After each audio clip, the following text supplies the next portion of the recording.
La plupart des ouvrages d'art sont utiles, mais bien peu sont beaux. Or, le pont de la République, qui relie à Montpellier le quartier de la Nouvelle Mairie au quartier de Port-Marianne, est un pont qui est beau. Il est même superbe. En fait, c'est l'architecte urbaniste Rudy Ricciotti qui a transcendé l'ouvrage d'art. C'est ce spécialiste du béton qui s'est inspiré de la nature pour faire un ouvrage léger qui se fond en réalité dans les berges du Lèze.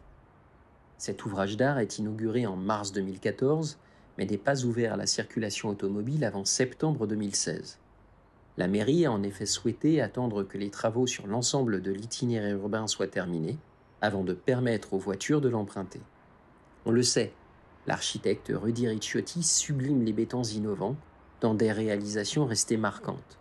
Par exemple, le Stadium de Vitrolles, le Mucem à Marseille, ou encore en Occitanie, le mémorial du camp de Rivesaltes et la passerelle des Anges, près du pont du Diable, dans la vallée de l'Hérault.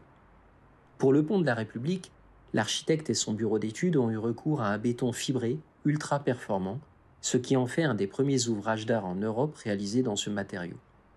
Grâce à ses propriétés exceptionnelles, ce franchissement se singularise par la légèreté des éléments porteurs et du tablier.